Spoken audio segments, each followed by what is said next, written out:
ബി.ജെ.പിയുടെ Thiruvananthapuram corporation കൗൺസിലറായ Anilkumar Thirumala കഴിഞ്ഞ ദിവസമാണ് ആത്മഹത്യ ചെയ്തത്. നമ്മൾ അദ്ദേഹത്തെ അതിൻ്റെ തലേ ദിവസവും കോൺടാക്ട് ചെയ്തതാണ്. അപ്പോൾ അദ്ദേഹത്തിൻ്റെ ആത്മഹത്യ ഇപ്പോൾ വലിയ രാഷ്ട്രീയ വിവാദം, രാഷ്ട്രീയ വാക്പോരാണ് നടക്കുന്നത്. എന്താണ് ശരിക്കും അദ്ദേഹത്തിൻ്റെ മരണത്തിൻ്റെ കാരണം? ആരാണ് അതിന് ഉത്തരവാദി?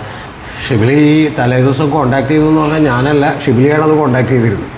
കാരണം ഇത് തലേ ദിവസം അദ്ദേഹത്തെ കണ്ടിരുന്നു എന്ന് പറഞ്ഞ രാജീവ് ചന്ദ്രശേഖരൻ്റെ ഫേസ്ബുക്ക് പോസ്റ്റ് വലിയ വിവാദമാവുകയും അതിൽ ചില സംശയങ്ങളുണ്ടാവുകയൊക്കെ ചെയ്തിട്ടുണ്ട്. അപ്പോൾ അത് അറിഞ്ഞുകൊണ്ട് വേണം ഇത് പറയാം. നമ്മൾ അദ്ദേഹത്തെ വിളിച്ചത് ചില ഇൻഫർമേഷൻസ് കിട്ടുന്നതിന് വേണ്ടിയിട്ടാണ്. പക്ഷേ പിറ്റേ ദിവസം ഷിബിലി വീണ്ടും വിളിച്ചു, അദ്ദേഹത്തെ കിട്ടിയില്ല എന്നുള്ളത് കൂടി പറഞ്ഞിരുന്നു. സത്യത്തിൽ അദ്ദേഹം ഞാൻ കണ്ടിട്ടില്ല, ഷിബിലിയാണ് കണ്ടിട്ടുള്ളത്. പക്ഷേ അദ്ദേഹത്തെ നമ്മൾ അവിടെ വെച്ച് കാണുമ്പോൾ തന്നെ അദ്ദേഹം ഒരു സാധാരണക്കാരനായ മനുഷ്യനാണെന്ന് പറഞ്ഞിരുന്നു. അദ്ദേഹത്തിൻ്റെ ഒരു ആത്മഹത്യയെക്കുറിപ്പ് വായിക്കുമ്പോൾ നമുക്ക് ഭയങ്കര ഹൃദയവേദന ഉണ്ടാക്കും. കാരണം അദ്ദേഹത്തിൻ്റെ ബോഡി ക്രമേറ്റ് ചെയ്യുന്നതിന് വേണ്ടി മറ്റ് ചടങ്ങുകൾക്ക് വേണ്ടിയിട്ടുള്ള പണം കൂടി അതിനോടൊപ്പം വെച്ചിട്ടുണ്ട് എന്നുള്ളതാണ് അദ്ദേഹം പറയുന്നത്. ഷിബിലി ഇതിലേക്ക് നയിച്ച കാരണം എന്താണെന്ന് പറയണ്ടേ ഷിബിലി? അതാണ് ഏറ്റവും പ്രധാനപ്പെട്ടത്. അദ്ദേഹത്തിൻ്റെ നേതൃത്വത്തിൽ അവിടെ ഒരു സൊസൈറ്റി ഉണ്ടായിരുന്നു. ആ സൊസൈറ്റി എന്ന് പറയുന്നത് പലപ്പോഴും ഇപ്പോൾ ബാങ്കുകളൊക്കെ ലോൺ കൊടുക്കുന്ന പോലെ അത്ര കർക്കശമായിട്ടുള്ള നിബന്ധനകളൊന്നും പാലിക്കില്ല. അവർ നിരവധി പേർക്ക് ലോൺ കൊടുത്തിരുന്നു. ആ ലോൺ കൊടുത്ത ആളുകളൊന്നും കൃത്യമായി തിരിച്ചടച്ചില്ല. ആ തിരിച്ചടക്കാതിരുന്നപ്പോൾ FD ഇട്ടിട്ടുള്ള ആ സൊസൈറ്റിയിൽ ഫിക്സഡ് ഡെപ്പോസിറ്റ് ഇട്ടിട്ടുള്ള ആളുകളുടെ നിന്ന് പണം പിൻവലിക്കാൻ പറ്റുന്ന വലിയ സമ്മർദ്ദമുണ്ടായി. ആ പണം ഓരോ ദിവസവും ആളുകൾ പിൻവലിച്ചുകൊണ്ടിരിക്കുന്ന ആ സമയം വരെ കൊടുത്തിട്ടുണ്ട് എന്നുള്ളതാണ് അദ്ദേഹം പറയുന്നത്. പക്ഷേ ഇനി കൊടുക്കാൻ കഴിയില്ല എന്ന് പറയുന്ന ഒരു അവസ്ഥയിലേക്ക് എത്തിയപ്പോഴാണ് എന്ത് ചെയ്തിട്ടുള്ളത്? ആത്മഹത്യ ചെയ്തിട്ടുള്ളത്. യഥാർത്ഥത്തിൽ നമ്മൾ അറിയേണ്ടത് അദ്ദേഹം ഇതിനും മരിക്കുന്നതിന് ഏതാണ്ട് 2-3 ദിവസം മുമ്പ് തന്നെ രാജീവ് ചന്ദ്രശേഖരൻ നേരിട്ട് കാണുകയും ഈ പ്രശ്നം അദ്ദേഹത്തോട് പറയുകയും ചെയ്തിട്ടുണ്ട്. പക്ഷെ ആ പറഞ്ഞപ്പോൾ ഒരു പാർട്ടിയും ഇതത്രയും ഗൗരവത്തിൽ എടുത്തിട്ടില്ല. രാജീവ് ചന്ദ്രശേഖരോ BJP വിചാരിച്ചിട്ടുണ്ടെങ്കിൽ ഇത് നിസ്സാരമായി സോൾവ് ചെയ്യാൻ പറ്റുന്ന കാര്യമായിരുന്നു ഈ സാമ്പത്തിക പ്രശ്നം. പക്ഷേ അദ്ദേഹം ഒന്നും അതങ്ങനെ എടുത്തിട്ടില്ല. അതെടുക്കാത്തതിന് ഇപ്പം നമുക്ക് അദ്ദേഹത്തെ പൂർണ്ണമായും കുറ്റപ്പെടുന്ന ആളുകളുണ്ട്. ഞാൻ പൂർണ്ണമായും കുറ്റപ്പെടുത്തില്ല. കാരണം ഈ കേരളത്തിലെ വിവിധ ഭാഗങ്ങളിൽ നിന്ന് ഇതുപോലെ സൊസൈറ്റി നടത്തിയിട്ടുള്ള ആളുകൾ ആ പണം തിരിച്ചു കിട്ടാനില്ല. അപ്പോൾ അതുകൊണ്ട് വലിയ പ്രതിസന്ധിയാണെന്ന് അദ്ദേഹത്തോട് പറഞ്ഞാൽ അദ്ദേഹത്തിന് ഇത് മുഴുവൻ പരിഹരിക്കാനൊന്നും പറ്റില്ല. കുറച്ച് പേര് പറയുന്നു അദ്ദേഹം വലിയ സമ്പന്നനാണ്, അപ്പോൾ കയ്യിൽ നിന്ന് കാശെടുത്തൊക്കെ പരിഹരിച്ചുകൂടെ എന്നാണ്. അങ്ങനെയൊന്നും ഒരാളും പരിഹരിക്കില്ല. ഏതാണ്ട് ഇതേപോലെയൊക്കെ തന്നെയുള്ള സിറ്റുവേഷൻ ഇപ്പോൾ സൊസൈറ്റി നടത്തിയതല്ല, പക്ഷേ മറ്റു പല ബാങ്കുകളിലുള്ള തിരിമറികളും പ്രശ്നങ്ങളുമായി ബന്ധപ്പെട്ടിട്ടുള്ള ഇപ്പോൾ എബ്രഹാം എന്ന് പറയുന്ന ഒരു KPCCയുടെ സെക്രട്ടറി തന്നെ കുറച്ചാൾ ജയിലിലായിരുന്നു. അതിനു മുമ്പ് വയനാട് ഇതുപോലെ എന്ത് ചെയ്തിരുന്നു, ഒരു DCC ട്രഷറർ തന്നെ എന്ത് ചെയ്തിരുന്നു, ആത്മഹത്യ ചെയ്തിരുന്നു. അത് പക്ഷേ ബാങ്ക് നടത്തിയിട്ടില്ല, പകരം ജോലി കൊടുക്കാമെന്ന് പറഞ്ഞ ആളുകളുടെ നിന്ന് പണം മേടിച്ചുകൊണ്ടാണ്. ഈ പണം ഈ പാർട്ടികളുടെ പേരിൽ അതിൻ്റെ സംഘടനാ ഭാരവാഹിയായി നിന്നുകൊണ്ട് മേടിക്കുന്ന എല്ലാ രാഷ്ട്രീയ പ്രവർത്തകരും ഒരു കാര്യം മനസ്സിലാക്കണം. അതിൻ്റെയൊക്കെ ഉത്തരവാദിത്തം അവസാനം നിങ്ങളുടെ തലയിൽ തന്നെ വരും. അല്ലാതെ നേതാക്കന്മാരോ പാർട്ടിയോ ഒന്നും ഇത് ചുമക്കാൻ വേണ്ടി ഉണ്ടാവില്ല. അവർ ഏത് സമയത്തും കൈയൊഴിയാം എന്നുള്ളത് കൃത്യമായ ആളുകൾ മനസ്സിലാക്കണം. എന്ന് പറഞ്ഞാൽ നിങ്ങൾക്ക് അതിഗംഭീരമായി നിൽക്കാൻ അറിയുമെങ്കിൽ മാത്രമേ ഈ രാഷ്ട്രീയത്തിൽ തുടരേണ്ടതുള്ളൂ. അല്ലെങ്കിൽ നിങ്ങൾ ഈ പറയുന്ന പോലെ സാമ്പത്തിക ഇടപാടുകളും മറ്റു പ്രശ്നങ്ങളും ഒക്കെ ഉള്ള കാര്യങ്ങളൊക്കെ ചെയ്യാൻ വേണ്ടിയിട്ട് ഇവരുടെ ഭാഗത്തോ പാർട്ടിയിൽ നിന്നൊക്കെ പല സപ്പോർട്ടും ഉണ്ടാകും. ചിലപ്പോൾ ഒരു വലിയ സ്ഥാനമാനങ്ങളൊക്കെ തന്നിരിക്കും. ഈ സ്ഥാനമാനങ്ങളൊക്കെ തന്നാൽ പോലും അത് ഏത് സമയത്തും മുൾക്കിരീടമായി മാറാം എന്നുള്ളത് കൂടി കൃത്യമായി മനസ്സിലാക്കണം. അല്ലെങ്കിൽ ഏറ്റവും ഒടുവിൽ നേതാക്കന്മാരൊക്കെ രക്ഷപ്പെടുകയും പാവപ്പെട്ട സാധാരണക്കാരുടെ അണികൾ ഇതുപോലെ ആത്മഹത്യ ചെയ്യേണ്ട അവസ്ഥയിലേക്ക് എത്തിച്ചേരുകയും ചെയ്യും. ഇനി ഇതിൽ തന്നെ ഷിബിലി ഒന്ന് ആലോചിച്ച് നോക്കണം, അയാൾ എത്രമാത്രം. ഇനി ഇതിൽ അടുത്തൊരു കാര്യം കൂടി ഉണ്ട്. ഷിബിലി അദ്ദേഹത്തിൻ്റെ ആത്മഹത്യക്കുറിപ്പിൽ അദ്ദേഹം എഴുതി വെച്ചേക്കുന്ന ഒരു കാര്യമാണ്, നമ്മുടെ ആളുകൾ ആരും കാശ് തിരിച്ചടച്ചില്ല എന്നാണ്. ഈ നമ്മുടെ ആളുകൾ ആരും കാശ് തിരിച്ചടച്ചില്ല എന്ന് പറയുമ്പോൾ VV രാജേഷും രാജീവ് ചന്ദ്രശേഖരനും ഒക്കെ പറയുന്നത് നമ്മുടെ ആളുകൾ എന്ന് പറയുന്നത് സമൂഹത്തിലെ ആളുകൾ ഉദ്ദേശിച്ചിട്ടായിരിക്കും, ബാക്കിയുള്ള ഉദ്ദേശിച്ച് അതൊന്നുമല്ല. ഈ സംഘപരിവാർ ബന്ധുക്കളെയും BJPക്കാരെയൊക്കെ ഉദ്ദേശിച്ചിട്ടാണ് എന്ത് ചെയ്യുന്നത് ഇദ്ദേഹം പറഞ്ഞേക്കണം, നമ്മുടെ ആളുകൾ. അപ്പം ഒരാൾ മരിക്കാൻ വേണ്ടി പോകുമ്പോൾ പോലും നമ്മുടെ ആളുകൾ എന്ന് അയാളെ വിളിപ്പിക്കുന്ന ഒരു കാര്യം എന്താണ്, അത് ചിന്തിച്ചിട്ടുണ്ടോ? ഇപ്പോൾ ഈ പറയുന്ന DCC ട്രഷറർ വയനാട് ആത്മഹത്യ ചെയ്യുമ്പോൾ പോലും 2 ആഴ്ച കഴിഞ്ഞിട്ട് മാത്രമേ എൻ്റെ ആത്മഹത്യയെക്കുറിപ്പോ അല്ലെങ്കിൽ മറ്റ് ലെറ്ററുകളോ ഒക്കെ പുറത്തു വിടാവൂ, അതിനു മുമ്പ് പാർട്ടിക്കാർ നേതാക്കന്മാരെ കാണണം, അവർ നമ്മളെ എന്ത് ചെയ്യും, സഹായിക്കും എന്നുള്ളതാണ് പറഞ്ഞേക്കുന്നത്. ഇതിൻ്റെ കാര്യം എന്താണെന്നറിയോ? അവരെപ്പോഴും പാർട്ടിയെ തള്ളിക്കളയുന്നു. പാർട്ടി തള്ളിക്കളയുന്നില്ല എന്ന് പറഞ്ഞാൽ അത് സ്നേഹം കൊണ്ടാണെന്നാണ് എല്ലാവരും വ്യാഖ്യാനിക്കുന്നത്. സ്നേഹം കൊണ്ട് മാത്രമല്ല ഷിബിലി, നമ്മുടെ അടുത്ത ഗതികേട് കൊണ്ടാണ്. കാരണം എന്താ, ഈ പാർട്ടിക്കാരുടെ ഒപ്പം നിൽക്കാനേ ആളുകളുണ്ടാവുള്ളൂ. ഏത് പ്രസ്ഥാനത്തിലും നമ്മളൊക്കെ വിചാരിക്കും, ഇപ്പോൾ റോട്ടിൽ വണ്ടി ഇടിച്ചാൽ ഒരു കാറ് വന്ന് സൈക്കിളുകാരനെ ഇടിച്ചാൽ ആളുകൾ സൈക്കിളുകാരൻ്റെ ഒപ്പം നിൽക്കുമെന്നാണ് വിചാരിക്കുന്നത്. ആ റോഡിൽ എങ്ങനെയാണ്. പക്ഷേ മറ്റെല്ലാ വ്യവസ്ഥകളിലും അങ്ങനെയല്ല. ഇപ്പോൾ അഭയ കൊലക്കേസ് ഉണ്ടായപ്പോൾ അഭയോടൊപ്പം അല്ല ക്രിസ്ത്യൻ സഭയും അതിലെ വിശ്വാസികളും നിന്നത്, പകരം ആരാണ്?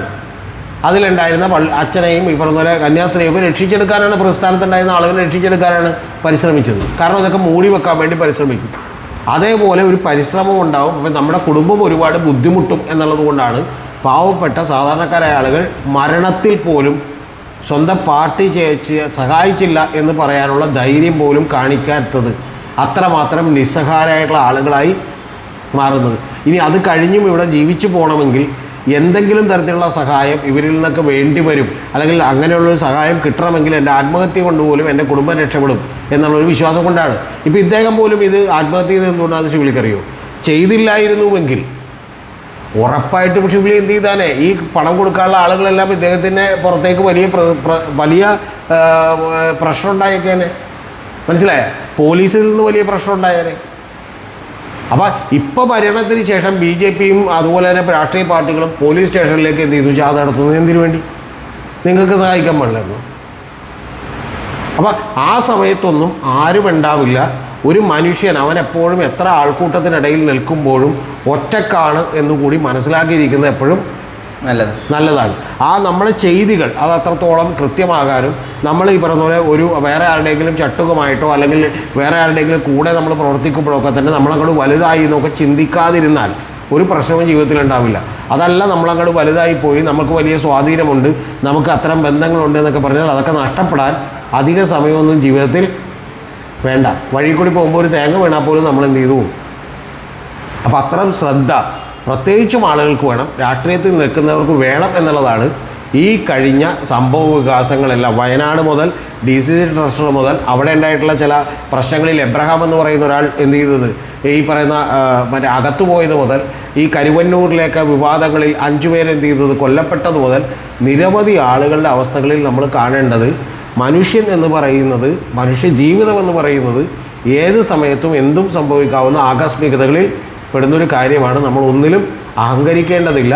കുറച്ചുകൂടി ശ്രദ്ധിച്ച് മുന്നോട്ട് പോയാൽ മാത്രമേ ഇത്തരത്തിലുള്ള ദുരന്തങ്ങൾ ഉണ്ടാകാതിരിക്കൂ. ഇത് പറയുമ്പോൾ ചില ആളുകളൊക്കെ വന്ന് എന്നെ വിമർശിക്കോട്ടെ, എല്ലാ രാഷ്ട്രീയ പാർട്ടികളും നാളെ പോലെ അങ്ങോട്ട് നന്നായാൽ പോരെ, കൃത്യമായാൽ പോരെ എന്നൊക്കെ ചോദിക്കും. ഇതൊന്നും നടക്കാത്ത കാര്യങ്ങളാണ് എന്ന് മാത്രമാണ് ഇനി വരാനിരിക്കുന്ന ഈ പറയുന്ന എന്താണ് അയാളുടെ പേര് ഷിബുലി? അദ്ദേഹത്തിന് അനിൽകുമാർ അല്ലേ? അദ്ദേഹത്തിൻ്റെ സ്ഥലത്തിൻ്റെ പേര് തിരുമല അനിലിനെ പോലെയുള്ള നിരവധി അനിൽമാർ ഈ രാഷ്ട്രീയ പാർട്ടികളിലുണ്ട്. അവരൊക്കെ ശ്രദ്ധിക്കുന്നതല്ലാണ് അവരുടെ കുടുംബാംഗങ്ങളും. BJP പോലീസിനെതിരെ വലിയ രീതിയിൽ പ്രക്ഷോഭം നടത്തുകയാണ്. പോലീസാണ് ഇദ്ദേഹത്തെ സമ്മർദ്ദത്തിലാക്കിയെന്നുള്ളത് അതിനെങ്ങനെയാണ് കാണുന്നത്? ഷിബിലി, പോലീസിൻ്റെ ഒരു സ്വഭാവം എന്ന് പറഞ്ഞാൽ അതിപ്പോൾ CPM ഒന്നും ഭരിക്കുന്നതുകൊണ്ടിട്ടൊന്നുമല്ല. പോലീസ് ഒരാൾ ശരിക്കും പറഞ്ഞാൽ 5000 രൂപ കൊടുക്കാനുണ്ട് എന്ന് പറഞ്ഞ ഒരാൾ പോലീസ് സ്റ്റേഷനിൽ ചെന്നൊരു പരാതി കൊടുത്താൽ പോലീസ് അവരെക്കുറിച്ച് പഠിക്കും. ആരെക്കുറിച്ചാണ്? പ്രതി ആരാണെന്നുള്ളതിനെക്കുറിച്ച്. പ്രതി വലിയ സ്വാധീനമുള്ള ഒരു സമ്പന്നനോ രാഷ്ട്രീയക്കാരനോ ഒക്കെ ആണെന്നുണ്ടെങ്കിൽ കേസെടുക്കില്ല. ഒരു പാവപ്പെട്ടവനോ സാധാരണക്കാരനോ ഒക്കെ ആണെന്നുണ്ടെങ്കിൽ മിക്കവാറും വാദിയുടെ കയ്യിൽ നിന്നും കുറച്ച് കാശ് കൂടി മേടിച്ചുകൊണ്ട് ഇവരെന്ത് ചെയ്യും? കേസെടുക്കും. ഇവർ കേസെടുക്കുമ്പോൾ എന്താണെന്നറിയോ? പക്ഷേ ഇവർ ചീറ്റിങ്ങിന് അങ്ങനെ കേസെടുക്കും. അതായത് 428. ആ 428 കേസെടുത്താനുള്ള കുഴപ്പം എന്താണെന്നറിയോ? അവന് സ്റ്റേഷൻ ജാമ്യം കിട്ടൂല, കോടതി ചെല്ലുമ്പോഴും ജാമ്യം കിട്ടൂല, ഒരു ദിവസമെങ്കിലും ജയിലിൽ കിടന്നിട്ട് ജാമ്യം കിട്ടും. ഒരു സാധാരണ ബിസിനസ് നടത്തിക്കൊണ്ടിരിക്കുന്ന ഒരാൾ ഷിബിലി ഒന്ന് ആലോചിച്ച് നോക്കും. ഷിബിലി വീടിന് തൊട്ടടുത്തുള്ള ഒരാൾ ജയിലിൽ പോകുന്ന ഒരു ദിവസം അവനെക്കുറിച്ച് വാർത്ത വരുന്നു. എന്നിട്ട് പറയുന്നു അവൻ എന്ത് ചെയ്തു, വഞ്ചനാ കുറ്റത്തിന് എന്ത് ചെയ്തിരിക്കുന്നു, തട്ടിപ്പിന് കേസെടുത്തിരിക്കുന്നു പറഞ്ഞ് വാർത്ത വരും. എത്ര രൂപയുണ്ടെന്ന് വാർത്തയിൽ വരില്ല. പിന്നെ പിറ്റേ ദിവസം പോലെ എന്ത് സംഭവിക്കും? അവൻ നടത്തിക്കൊണ്ടിരുന്ന പരിപാടി മുഴുവൻ തകരും. ഇത് നമ്മുടെ പോലീസ് ഇവിടെ നിരന്തരമായി ചെയ്തുകൊണ്ടിരിക്കുകയാണ്. മനസ്സിലായോ? പിന്നെ ഇത് ചെയ്യുന്നതിന് പോലീസിന് തെറ്റൊന്നും പറയാൻ പറ്റില്ല കേട്ടോ. എന്താ കാര്യം എന്നറിയാമോ? ഇതിനേക്കാൾ വലിയ വൃത്തികേടാണല്ലോ. പിന്നെ കടക്കാവൂര് ഒരമ്മയുടെ ഒരു സ്ത്രീ അവരുടെ മുൻ ഭർത്താവ് വന്നിട്ട് കൈക്കൂലി 1 ലക്ഷം രൂപ കൊടുത്തപ്പോഴത്തേക്കെന്ന് പറഞ്ഞാൽ ആ അമ്മക്കെതിരെ മകനെ പീഡിപ്പിച്ചു എന്ന് പറഞ്ഞ് പരാതി കേസെടുത്തു കൂടെ പോലീസ്. ഏത്? POCSO case. ആ അമ്മ ശരിക്കും ആത്മഹത്യ ചെയ്യാതിരുന്നത് ആരുടെയോ ഭാഗ്യം കൊണ്ടാണ്. അപ്പോൾ അതുപോലെയുള്ള മര്യാദയില്ലാത്ത ഒരുപാട് ആളുകൾ ഇവിടെ ഉണ്ട്. ഒന്ന്. രണ്ടാമത്തേന്ന് പറഞ്ഞാൽ നമ്മുടെ നിയമത്തിലുള്ള കാര്യം എന്ന് പറഞ്ഞാൽ പോലീസിനെ സംബന്ധിച്ചും ഇത് കൃത്യമായി ഇനി മര്യാദക്കാരായ പോലീസുകാർ, കൈക്കൂലി മേടിക്കാത്ത പോലീസുകാരുണ്ട് ഒരുപാട് പേര്. പക്ഷെ അവർ പോലും എന്താണ് ഇതിനെക്കുറിച്ച് ഗംഭീരമായൊരു അന്വേഷണം നടത്താനെന്നുള്ള സമയം അവർക്കില്ല. അവരെന്ത് ചെയ്യും? ഈ പറയുന്ന ആളെയും വിളിച്ചു വരുത്തി വന്നിട്ട് എന്ത് ചെയ്യും? അറസ്റ്റ് രേഖപ്പെടുത്തും. അറസ്റ്റ് രേഖപ്പെടുത്തുമ്പോൾ ആളെ മുഴുവൻ പൊതുജനം അറിയുന്നത് എന്താ? അറസ്റ്റ് ചെയ്യപ്പെട്ടു എന്ത് തട്ടിപ്പ് കേസിൽ അല്ലെങ്കിൽ വഞ്ചനാ കേസിൽ. ഒരു ജ്വല്ലറി നടത്തിക്കൊണ്ടിരിക്കുന്നവൻ അല്ലെങ്കിൽ വേറെ എന്തെങ്കിലും ബിസിനസ് നടത്തിക്കൊണ്ടിരിക്കണം, എന്തെങ്കിലും പരിപാടി നടത്തിക്കൊണ്ടിരിക്കണം, നാളെ മുതൽ അവൻ്റെ ബന്ധുക്കളും ഉണ്ടാവില്ല, സുഹൃത്തുക്കളും ഉണ്ടാവില്ല, 1 രൂപ പോലും കിട്ടില്ല. അപ്പോൾ അവൻ പെടും. അപ്പോൾ അതുകൊണ്ട് ഈ പറയുന്ന തിരുമല അനിലിനെ പോലെ ഇപ്പോൾ ഷിബിലി പറഞ്ഞു എന്നോട് കഴിഞ്ഞ ദിവസം തന്നെ, ദൈവം ഇയാളാണോ ഇത് സംഭവിച്ചത്, എത്ര മര്യാദക്കാരനായ മനുഷ്യനായിരുന്നു, അയാൾ സഹായിച്ചു. അയാൾ ഈ ഇതിൽ നിന്ന് വകമാറ്റി 1 രൂപ എടുക്കുകയോ ചിലവഴിക്കുകയോ ഒന്നും ചെയ്തിട്ടില്ല. പക്ഷെ അയാൾക്ക് പോലും അറിയാവുന്നൊരു കാര്യമുണ്ട്. എന്താണ്?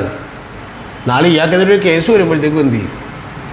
എല്ലാവരും കലൈമലർത്തും. ഇപ്പോൾ വിജയൻ എന്ന് പറയുന്ന നേരത്തെ വയനാട്ടിലെ ട്രഷറർ തന്നെ, അയാൾ ഈ അഴിമതിപ്പണത്തിൽ നിന്ന് 1 രൂപ പോലും അയാൾ കൈപ്പറ്റിയിട്ടില്ലെന്ന് ഷിബിലി ആലോചിക്കണം. പകരം DCC നടത്തിക്കൊണ്ട് പോകുന്നതിന് ബാക്കിയുള്ള നേതാക്കന്മാരാണ് ഈ പണം കൈപ്പറ്റിയത്. അവരുടെ പേരെഴുതി വെച്ചിട്ട് പോലും അവരെ പോലീസുകാരും അറസ്റ്റ് ചെയ്തിട്ടില്ല. അതേസമയം ഒരു സാധാരണക്കാരനാണ് ഞാൻ ആത്മഹത്യക്ക് ഇയാൾ പ്രേരിപ്പിച്ചു എന്ന് പറഞ്ഞ്, അല്ലെങ്കിൽ ആത്മഹത്യക്ക് ഇയാളാണ് കാരണക്കാരൻ എഴുതി വെച്ചാൽ പിറ്റേ ദിവസം രാവിലെ ഒന്ന് അറസ്റ്റ് ചെയ്യും. ഇത് ND അപ്പച്ചനായതുകൊണ്ടും ഈ പറഞ്ഞ പോലെ MLA ആയതുകൊണ്ടൊന്നും എന്തില്ല, അറസ്റ്റില്ല. നടൻ സിദ്ദിഖ് ഒരു കേസ് ചെയ്യപ്പെട്ടപ്പോൾ അറസ്റ്റില്ല. കാരണം സിദ്ദിഖ് ഒളിച്ചു പോയി എന്നാണ് പോലീസ് പറഞ്ഞുകൊണ്ടിരിക്കുന്നത്. ഓക്കെ. പിന്നെ PM ആർഷോ SFIയുടെ മറ്റേ സമ്മേളനത്തിൽ പങ്കെടുത്തുകൊണ്ടിരിക്കുകയാണ് മലപ്പുറത്ത്. അപ്പോൾ പോലീസ് ഹൈക്കോടതിയിൽ റിപ്പോർട്ട് കൊടുക്കുന്നത് ആർഷോയെ കാണാനില്ലെന്നാണ്. എന്ന് പറഞ്ഞാൽ ആർഷോയെ കണ്ട പോലീസ് കണ്ണടച്ച് കളയും. പിന്നെ എത്ര പേരുടെ കാര്യത്തിലുണ്ട്, എത്ര പേരുടെ കേസിലുണ്ട്. വിജയ് ബാബു ഇവിടുന്ന് പോയപ്പോഴത്തേക്ക് പോലീസ് ഡാറ്റ കൊടുത്തു. അപ്പം നമ്മളിവിടെ ഇത്തരത്തിലുള്ള കേസുകളിലൊക്കെ ഈ പറഞ്ഞ സമ്പന്നനും ഇൻഫ്ലുവൻസ് ഉള്ളവരും ആണെങ്കിൽ എന്തു ചെയ്യും? ഇനി സമ്പന്നൻ തകർന്നു പോയി എന്ന് വിചാരിക്കും, മുഴുവൻ തകർന്നു പോയാൽ ഇവരെല്ലാവരും കൂടി ആഘോഷിച്ച് എന്ത് ചെയ്യും? സമ്പന്നനായി നിൽക്കുമ്പോൾ അവരുടെ ഇത് കാശ് മേടിച്ച് പരസ്യമൊക്കെ എന്ത് ചെയ്യും? കൊടുക്കും. അപ്പം അതുകൊണ്ട് നമ്മുടെ നാട്ടിൽ ഇതെല്ലാം സംഭവിക്കുമെന്ന് പാവം അനിലിന് അറിയാവുന്നതുകൊണ്ട് സ്വന്തം ജീവിതം കൊണ്ട് മരണം കൊണ്ടെങ്കിലും സ്വന്തം കുടുംബത്തെ രക്ഷപ്പെടുത്തുക എന്നുള്ളതാണ് ചോദിച്ചേക്കുന്നത്. ഞാൻ പറയുന്നത് BJPക്കാരോട്, നിങ്ങൾ ആ പോലീസ് സ്റ്റേഷന് മാർച്ചിൽ നിന്നൊക്കെ പോയിട്ട് കാര്യമൊന്നുമില്ല. നിങ്ങളൊരു പണി ചെയ്യണം, ഈ പിരിച്ച് കുറച്ച് കാശെങ്കിലും ആ പാവം കുടുംബത്തിന് കൊടുക്കണം. ഞാൻ മനസ്സിലാക്കുന്ന പ്രകാരം അയാൾക്ക് വളരെ ചെറിയായിട്ടുള്ള 2 കുട്ടികളാണ്, അല്ലേ, കുട്ടികളായിട്ടാണ് ഉള്ളത്. അപ്പോൾ അവരുടെ കുടുംബത്തിന് എന്ത് ചെയ്യുക? സാമ പറയാം, എനിക്കറിയില്ല കേട്ടോ, ഞാൻ ജസ്റ്റ് ഒന്ന് കേട്ടത് വെച്ച് പറഞ്ഞതാണ് കുട്ടികളുണ്ടെന്നുള്ളത്. അപ്പോൾ ചെറിയ കുട്ടികളാണെന്നാണ് എനിക്കറിയുന്നത്. അപ്പോൾ അവരുടെ കുടുംബത്തിന് എന്തെങ്കിലും സഹായം എത്തിക്കാനുള്ളൊരു പണി നിങ്ങൾ ചെയ്യണം. ആ കുടുംബത്തിന് സഹായം എത്തിക്കുന്നതോടുകൂടി എന്ത് സംഭവിക്കുമെന്ന് വെച്ചാൽ കുടുംബവും പാർട്ടിക്കാരുടെ ഒപ്പം നിൽക്കും. അതോടുകൂടി ഈ പ്രശ്നം അവസാനിക്കും. ഇവിടെ ഒരു നീതിയും ആർക്കും കിട്ടൂല. പക്ഷേ എങ്കിലും ആ കുടുംബമെങ്കിലും രക്ഷപ്പെടട്ടെ എന്നുള്ളതാണ് പറയാനുള്ളത്. ഈ വിജയൻ്റെ കുടുംബത്തിനും രക്ഷപ്പെടുത്താൻ കോൺഗ്രസ്സുകാർ ശ്രമിച്ചാൽ നല്ലത്. അല്ലാതെ മറ്റൊരു കേസിലും എന്ത് ചെയ്യില്ല. ഇപ്പോൾ മോൺസൺ മാവുങ്കലിൽ നിന്ന് 10 ലക്ഷം രൂപ സുധാകരൻ മേടിച്ചു എന്നത്, സുധാകരന് നേരെ ഒരു അറസ്റ്റും. ഇനി അറസ്റ്റ് ഉണ്ടായാലും അത് ഗുണം ചെയ്യും ആർക്ക്? രാഷ്ട്രീയക്കാർക്ക് ഗുണം ചെയ്യും. രാഷ്ട്രീയക്കാർക്ക് മാത്രമൊരു പ്രശ്നമില്ല, കാരണം അറസ്റ്റ് ചെയ്യപ്പെട്ടാൽ അവൻ രക്ഷപ്പെട്ടു. ഇപ്പോൾ രാഹുൽ മാങ്കൂട്ട് അറസ്റ്റ് ചെയ്യപ്പെട്ടില്ലെങ്കിൽ ചിലപ്പോൾ MLA പോലും അറസ്റ്റ് ചെയ്യപ്പെട്ടപ്പോഴത്തേക്കും എന്ത് ചെയ്തു? രക്ഷപ്പെട്ടു. പിന്നെ മറ്റു ചില മുതലാളിമാരൊക്കെ ഉണ്ട്, ഞാൻ പേര് പറയുന്നില്ല, അവർക്കെതിരെയൊക്കെ കേസ് കൊടുത്താൽ കേസ് പോലും എന്ത് ചെയ്യില്ല, കോടതികളിൽ എടുക്കില്ല. അത്തരത്തിലുള്ളൊരു സിറ്റുവേഷനാണ് നമ്മളിവിടെ. അതുകൊണ്ട് ആത്മഹത്യ ചെയ്തത് ഇനി അദ്ദേഹത്തിന് നിന്നിട്ടുണ്ടെങ്കിൽ വലിയ ചീത്തപ്പേരും നാണക്കേടും കുടുംബത്തിനുണ്ടാവും. 1 രൂപ കുടുംബം വലിയ പട്ടിണിയിലേക്കും ദുരിതത്തിലേക്കും ആയിപ്പോവും. അത് രക്ഷപ്പെടുത്താൻ വേണ്ടിയാണ് അല്ലും ചെയ്തത്, വിജയനും ചെയ്തത്. വിജയൻ ചെയ്തത് സ്വന്തം മാനസികാസ്വാസ്ഥ്യമുള്ള മകനെ കൂടി കൊന്നുകൊണ്ടാണ് അദ്ദേഹം എന്ത് ചെയ്ത് പോയത്. എന്ന് പറഞ്ഞാൽ വേറെ വഴിയില്ല.